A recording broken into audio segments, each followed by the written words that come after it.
Now I want to take a moment here and dispel a very common idea that is actually a false teaching. I'm talking about those who like to throw out the idea that gold and silver rusts in the last days. They come to this conclusion by taking Scripture completely out of context in several ways. But first, let's read the Scripture that most people point to. It's found in James 5:3.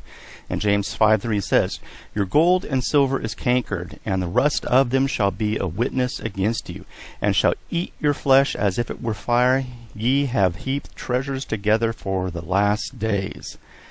Gold and silver are the only God-created, God-ordained form of money. In other ways, it is the only medium of wealth that God has created, ordained, and it's going to be here till the end of time. Saying that gold is going to rust is like saying that all the water in the world will disappear one day. Water is God's created and ordained element, just like gold and silver is. It isn't going away, and neither is gold and silver. Now let's look at this verse again.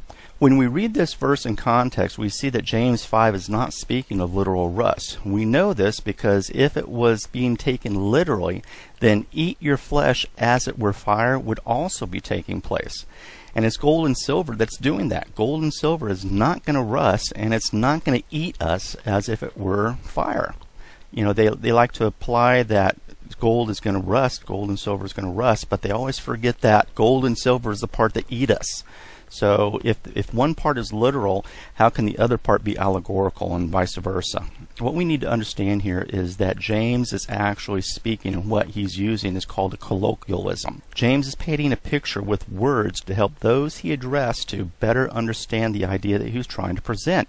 James 5 is addressing here our testimonies that are against us. When you read the entire chapter, you understand that. Like the steward who buried the talents in the earth, instead of improving them according to what the Lord said and his will, he did nothing. Like the poor steward, the people will suffer torment. They will come like a canker and rust. They will not literally canker and rust, but because those who had the talent and the abilities were poor stewards over them, they will suffer a great loss. Now, a verse that I also like to point to in my own personal life is 1 Corinthians 15:34. And it says, "Awake to righteousness and sin not, for some have not the knowledge of God. I speak this to your shame." Now, like 1 Corinthians 15:34, James 5 is addressing to all of us who have the ability to work for the kingdom, and yet we're squandering it. We are like the rich men who have it all and yet are doing nothing with it.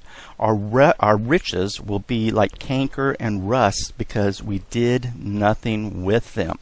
So this is what this verse is talking about. It isn't literally talking about gold and silver literally being a canker or literally being rust. And so anybody who comes up to you and says, "Oh, gold and silver is going to rust in the last days," it's completely incorrect, and it's completely taken out of context. So remember that when anybody approaches you on that.